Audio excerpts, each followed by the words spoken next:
Olá, muito boa tarde. Começa agora o programa Mercado Futuro. Eu converso com vocês diretamente do estúdio da B3, Brasil Bolsa Balcão, aqui no Centro Histórico de São Paulo.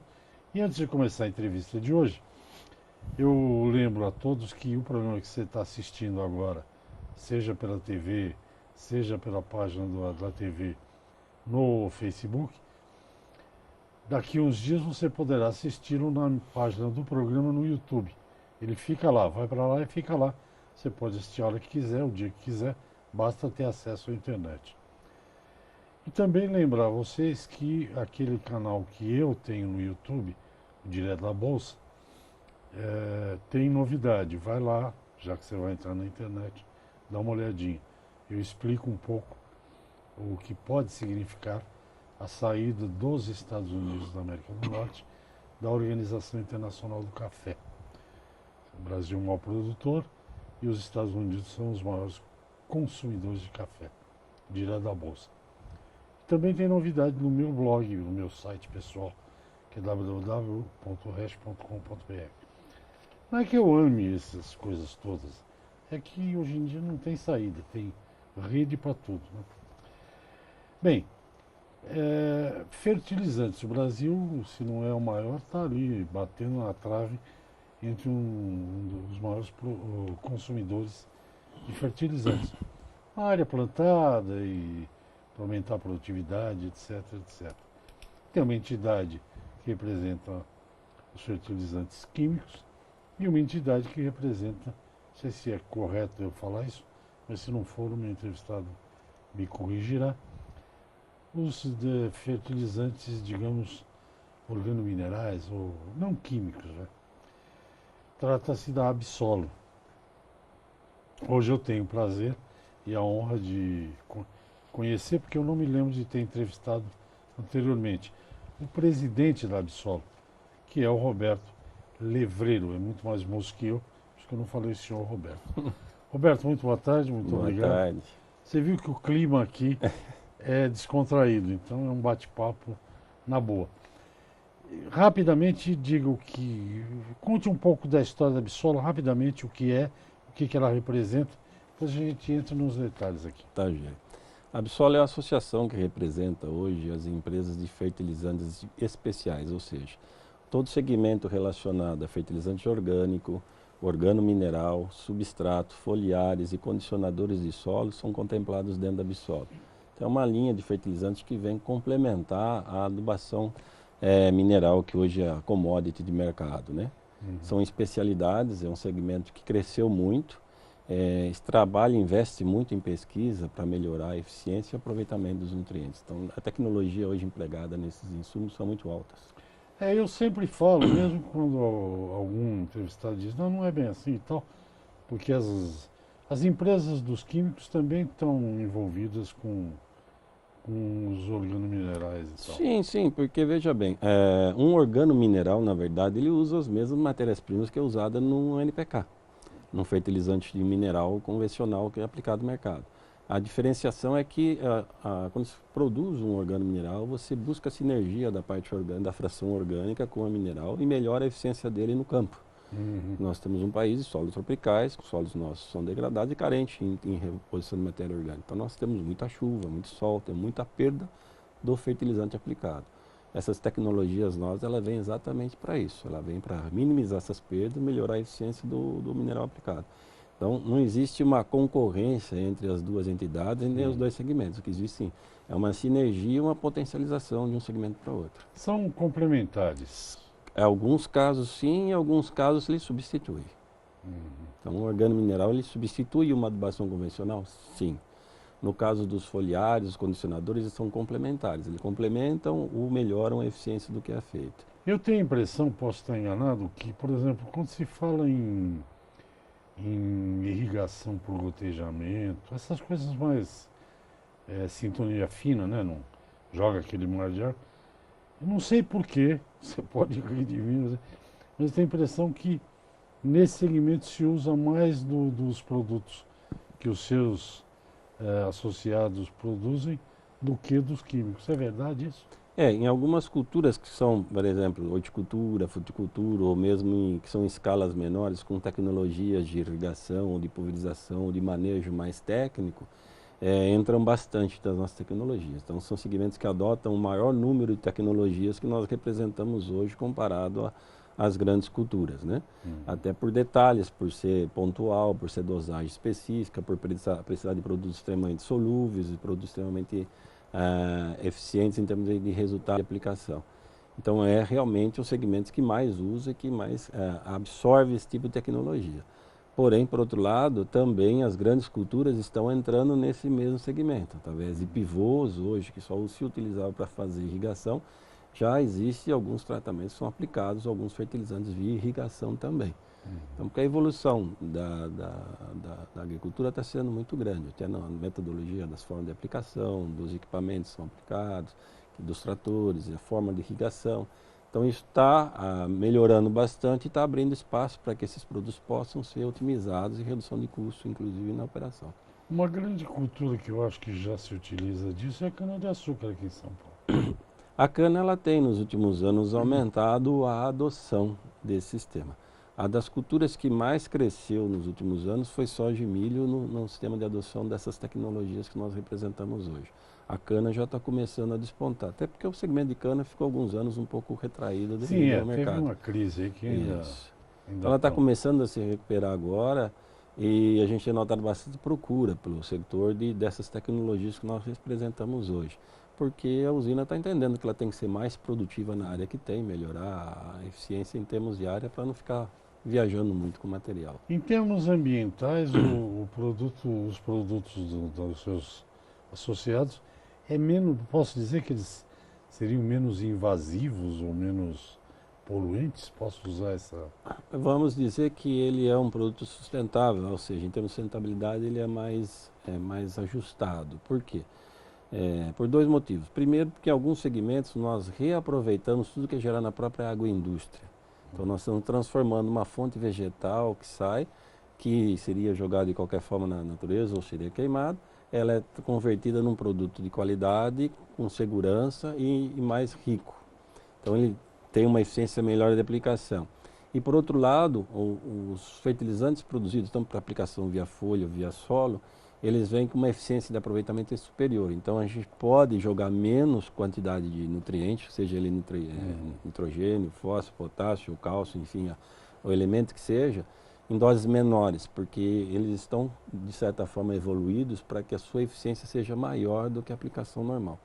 Então, hoje existe um trabalho técnico, um investimento muito grande nesse setor. Hoje as empresas investem de 5% a 6% do seu faturamento em P&D.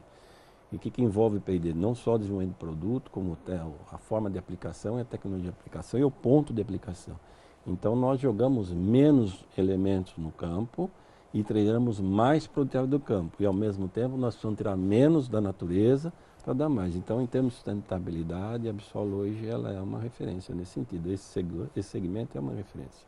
Eu li um artigo uma vez, você com certeza tem conhecimento dele, alguns países, até tinha país nórdico no meio, tinha Canadá, Estados Unidos, etc., que usam muito mais fertilizante do que o necessário. Isso... Fertilidade e produtividade, depende muito de um estudo, dependendo da cultura, do tipo de solo e do manejo que é aplicado. Hoje o Brasil tem evoluído porque nós temos uma concorrência grande lá fora devido à nossa estrutura de logística. Então nosso produtor ele tem que ser muito eficiente. Então os estudos em pesquisa na questão agronômica em termos de quanto eu aplico, o quanto eu estou explorando o potencial genético da minha planta, então ou seja, o DRIS daquela cultura hoje ele é muito estudado.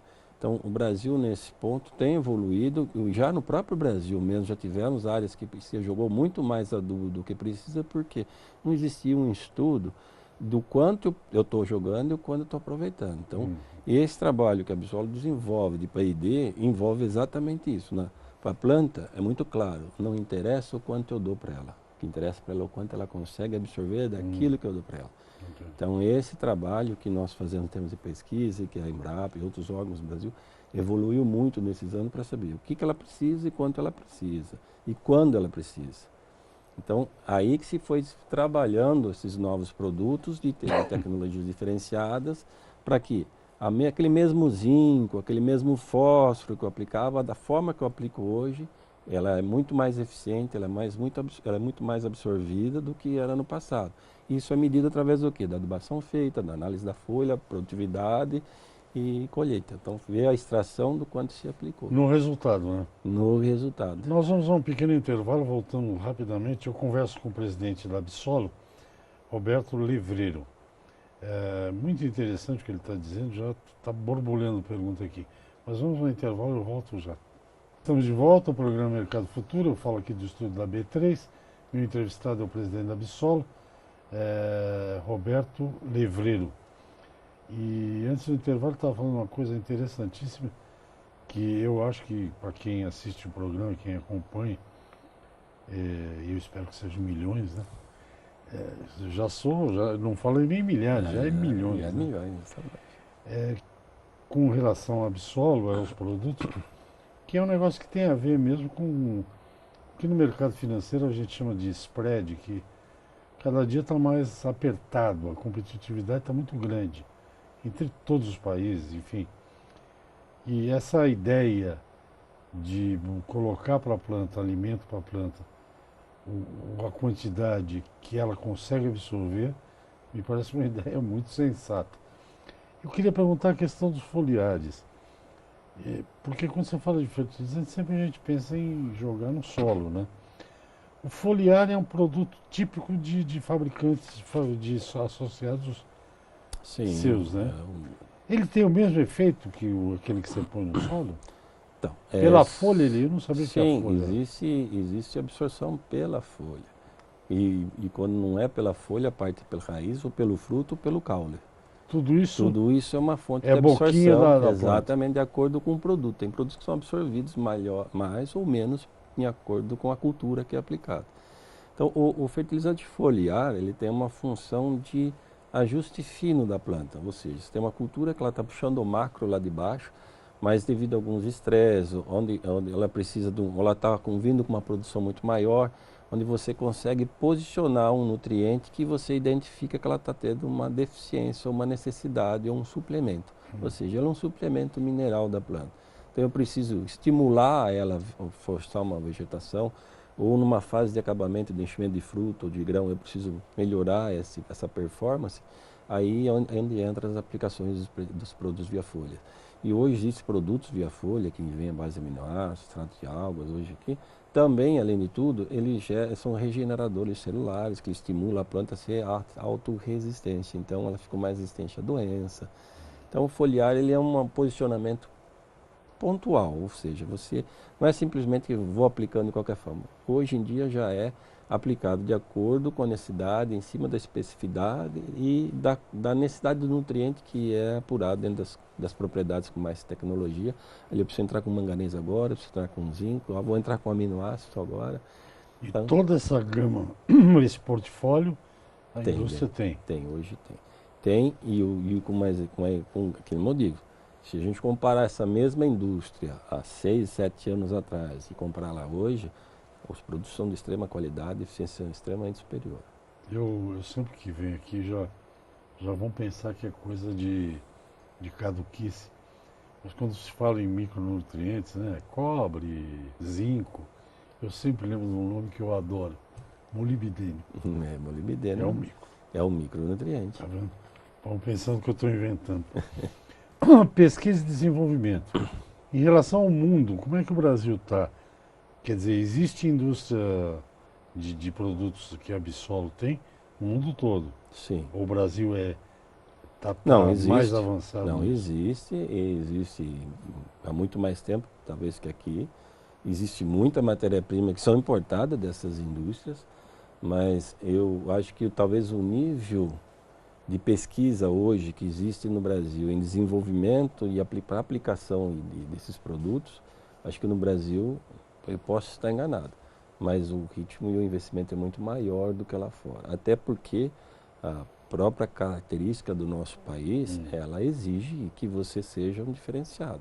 Como havia comentado, nós temos 3, 4 safras no ano, A planta sofre 4 estações num ciclo, no frio, nós temos seca, nós temos então isso requer bastante pesquisa, requer produtos extremamente eficientes para que a gente possa atingir as produtividades que nós estamos atingindo hoje. Hoje o Brasil ele exporta tecnologia para outros países. Não, curioso, você me falou no intervalo e é verdade. Às vezes a gente esquece um pouco disso. Por exemplo, a mesma coisa que limita traz benefícios. Por exemplo, nos Estados Unidos, eles vão plantar soja agora, já começam a plantar no julho, soja, milho, etc. A janela de espaço para eles é muito curta. Não tem. Se eles atrasarem, como às vezes se atrasa no Mato Grosso, um pouquinho, Paraná e tal, eles não colhem nada, cara, porque quando cai a neve, acabou. Por outro lado, até podia contar a piada da compensação para você, mas acho que não vai cair bem. Como tem a neve protege um pouco a matéria orgânica, mata um monte de praga. No Brasil não, 365 dias, 24 horas por dia. O nosso solo é agredido todo dia. O tempo inteiro. O tempo inteiro. Então, é uma baita diferença. Tem benefícios e malefícios. Sim. Com relação ao produto químico, o Brasil é extremamente dependente do mercado exterior. Não produzimos nem 15%, acho. E com relação ao seu setor? Então, algumas fontes de matéria-prima, os extratos ou tufas, ainda são importadas lá fora. Na questões de subprodutos vegetais, como tortas de usina, da agroindústria, o Brasil tem uma geração extremamente grande, né? Tanto para a questão da criação de frangos, suínos, bovinocultura, da própria agricultura como um todo. Então, a gente fez isso com muito potencial para ser explorado, ainda que não é explorado. Então, temos sobra ainda, que não é totalmente reaproveitado. Isso de subprodutos de outras atividades. Exatamente. Então, a criação de frango gera um volume enorme de cama de frango. Suinicultura também. A própria agricultura gera fontes de massa vegetal, a floresta, o setor de silvicultura gera bastante cascas, madeira. A agroindústria sempre tem sobra de alimento, enfim. Tudo isso é fonte para se transformar em fertilizante. Isso que é legal desse setor. Tudo se Além transforma. de outros produtos, vocês aproveitam. Tudo se transforma. Além de dizer que hoje já existem estudos de fontes de minerais, à base de minerações, já estão se explorando alguns elementos que podem ser aproveitados. E além das pesquisas que já estão, olha, eu extraio uma turfa aqui, já está se aprimorando a forma de extração, de melhoramento desse produto. Então, o que é dinâmico e é gostoso nesse segmento que nós apresentamos, que é muita geração, é muita informação que vem, em termos de pesquisa, ano a ano tem novidade. Olha, a forma com que eu usava um composto, hoje a forma com que ele é produzido, a forma que ele é aplicado, já mudou completamente do que era há um tempo atrás. Se for possível, me explique um pouco esse negócio. Eu achava assim. Você planta a semente, não importa do que, tem que adubar. Por exemplo, eu plantei uns pezinhos de café lá no meu quintal. 3 ou 4 pezinhos. Aí, pela orientação do agrônomo, quando eu fiz a cova, eu botei um pouco de calcário, pouquinho, terra, um pouco de terra, e o adubo, aqui no número que ele mandou lá, 414, não sei o quê. Depois a terra, porque disse que se botar o calcário junto com o adubo, aquilo vira gesso, uma coisa assim. Então, quando o produtor vai fazer esse planejamento, para ele saber quando ele vai usar, que tipo de análise ele tem para ver, por exemplo, eu me lembro que se falou muito nos anos 70 do século passado, é óbvio, né? No milho, por exemplo, adubação de cobertura, né? Que é foliar, eu acho mesmo. Não. Não é? Não é. Então me conta a diferença. Hoje você tem um preparo de solo, como você mesmo diz, parte de uma análise de solo para saber que tipo até de calcário você vai aplicar e que tipo de adubo você precisa aplicar. Porque isso muda. Então, falando isso em área comercial, às vezes você pode trabalhar com calcário calcítico, com dolomite, que de acordo com a análise você hoje dimensiona quanto precisa, se vai precisar de gesso ou não, e a adubação que entra. Aí por ali você já tem uma ideia do seu tipo de solo, se precisa de uma adição, uma fração orgânica junto também ou não, que em todo solo nacional 99% precisa. Então você entra com esse adubo e você aplica o adubo de plantio. No desenvolver dessa planta, 30 dias após, já entra com adubação de cobertura, ou seja, adubações de plantio, o elemento principal é o fósforo. E nas de cobertura é nitrogênio, na fase inicial com um pouco de potássio. E na fase de produção já entra nitrogênio com um pouco de potássio, que é para enchimento de grão. Então são adubos sólidos aplicados via solo. O foliar, ele entra nesse intervalo de todo o ciclo. Eu plantei uma muda, está seco, não está desenvolvendo, eu entro com um produto que estimula a parte de desenvolvimento de raiz, estimula a planta a voltar. Ah, entendi. Vamos a um segundo intervalo, passar rápido aqui. Gente, eu converso com o presidente da Absolo, Roberto Levreiro, falando sobre adubação, fertilização, coisas fundamentais. Que se você fizer aquela conta que tem gente que já repetiu 200 vezes, o tamanho da área plantada brasileira, o crescimento nos últimos anos e a produtividade, você vai ver que a produtividade tem aumentado muito. Mas já já a gente volta para o último bloco, até já. Ok, estamos de volta, eu converso com o presidente da Absolo, Roberto Levreiro, dando quase uma palestra para mim aqui. Aqui você sabe que um dos motivos de eu, não que eu pretenda ser fazendeiro, eu sou totalmente urbano, mas um dos motivos do programa é eu aprender, eu aprendo um bocado de coisa aqui. Um negócio, Roberto, que eu acho interessante, eu não sou eco chato, mas eu acho que o ambiente tem que tomar cuidado com o meio ambiente, com as coisas, com as plantas, com as árvores, etc. Uma coisa que eu não me conformo, não tem jeito, é que vocês substituíram o xaxim, lembra do xaxim? Porque não pode mais, ele é... Sim, com extração. E então agora é extrato. Eu estou falando isso que você falou dos resíduos da indústria da madeira, florestal. E esses chama substrato, né? É um substrato que é a formação de mudas. Eles são bons, eu não sei se são tão bons quanto o xaxim, porque eu tenho muita... Minha sogra tem muita orquídea. Pelas árvores todas. Fibra de coco tem usado muito para... Fibra de coco é um grande... É o coco que a gente bebe água, é isso? Exatamente. Ele é processado, desfibrado, depois ele faz um processo de fermentação e monta-se os xaxins. Só que aí é um vaso ecologicamente correto, que você não está tirando nada da natureza. O coco a casca do coco é um subproduto que você estaria jogando fora. Aí, então, ele ser jogado de forma errada, ele é aproveitado. É a filosofia da Absolo. Vamos falar, nosso tempo vai voar aqui. Vamos falar um pouco do como foi 2017 para o setor de vocês e depois o que vocês estão esperando de 2018. Você fala de 2017, depois eu pergunto 2018. 2017 foi um ano de muito desafio, né? A gente, obviamente, sempre iniciou o ano com uma expectativa bem maior do que ele se concluiu, mas, de certa forma, fechou o ano positivo, as empresas conseguiram ainda manter um crescimento. O que houve, na verdade, em 2017 foi um atraso nos plantios, um atraso na aquisição dos insumos devido à questão de clima e política. Então, o número que era para ter acontecido um pouquinho antes acabou acontecendo mais no final do ano. O que não aconteceu no final do ano se concretizou agora no início de 2018. E para esse ano, no primeiro programa que eu fiz em 2018 aqui, falei, gente, esse ano aqui promete, logo no começo do ano. Dia 24 de janeiro vai ter aquele julgamento. Depois tem carnaval. Depois tem, né, tem tudo nesse Páscoa, ano, né? Copa do Mundo, eleição geral. Qual a expectativa sua para o setor 2018? O que nós estamos percebendo assim, nos setores na parte agrícola, em termos que envolve commodity, ou seja, que são as culturas aí que estão mexendo no mercado internacional, elas estão caminhando, de certa forma, dentro do ritmo. Pode ser que se postergue para segundo semestre, como foi ano passado, a concentração de compras, aí de entregas também, mas acho que não vai ter grandes surpresas nesse segmento aí. Valores de insumos ou não, se vai subir, isso ainda é uma incógnita, mas a tendência é mais para alta do que para baixo, que é o que a gente tem sentido no mercado.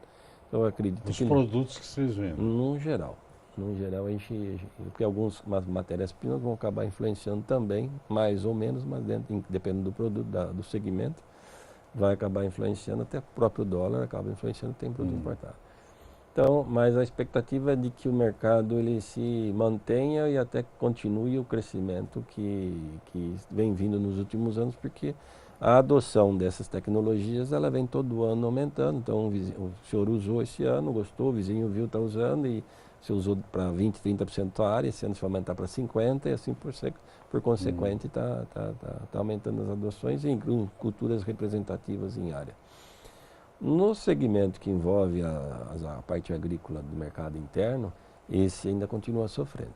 Esse é um segmento que a gente nota que está com mais dificuldade de recuperar. Seria o que? O hortifruti granjeiro, enfim, mesmo fruticultura que envolve aí o mercado interno, esse está sentindo um pouco mais a crise devido ao talvez o nível de desemprego. Então esse é um segmento que sofreu bastante, ano passado ele não cresceu. E esse ano ele não vem crescendo, tem inadimplência alta no segmento. Então, a gente nota que se fez uma readequação, os produtores se readequaram novamente, as revendas, mas não está com a mesma projeção ou perspectiva. Pode ser que isso mude daqui para frente, mas até esse momento ainda é um segmento, porque depende muito da circulação do dinheiro interno e do ânimo do próprio consumidor. Eu vou fazer duas observações, acho que nós temos nem um minuto de programa.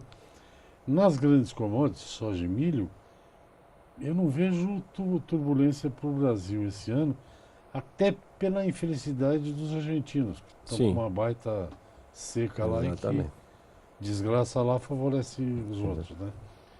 No mercado interno, o meu otimismo cauteloso é porque a taxa de juros está muito baixa esse ano, a inflação também. Eu tenho a impressão, não sei se você concorda comigo, que vai melhorar o consumo. E aí entra direto em frutas, verduras e legumes. E frutas, eu tenho lido que o Brasil está melhorando muito o mercado externo, exportando. Sim, evoluiu bastante. Não é mais ou menos razoável? Evoluiu bastante. Tanto que alguns segmentos de frutas que exportam não sentiram. Né? Só quem mais abasteceu o mercado interno. Porque a gente está sem renda. Exatamente. Né? Então ela é um supérfluo, ficou em segundo plano. Mas o mercado de alface sofreu e está sofrendo ainda. Que é um básico, né? Não, eu tomo cada susto na feira aí. Quando chove muito ou chove pouco, eu já sei. Eu passei um ano, acho que, mas isso é fruta, comprando 4 papaias por R$ 5 na feira que eu ia. Outro dia eu fui lá, 3 papaias por R$ 8. Claro que meus passarinhos ficaram sem comida na mão, né? Mas eles estão sentindo a mesma coisa que... Exatamente. Acho que nosso tempo acabou. Roberto, foi um prazer conhecê-lo. Prazer todo nosso. Se você gostou, continua aqui, pode voltar, é só combinar, sem problema. E sucesso aí para as empresas da Absol. Muito obrigado. E até a próxima oportunidade. Estamos sempre à disposição. Obrigado. Obrigado. Gente, é isso. Até o próximo programa. Obrigado, hein?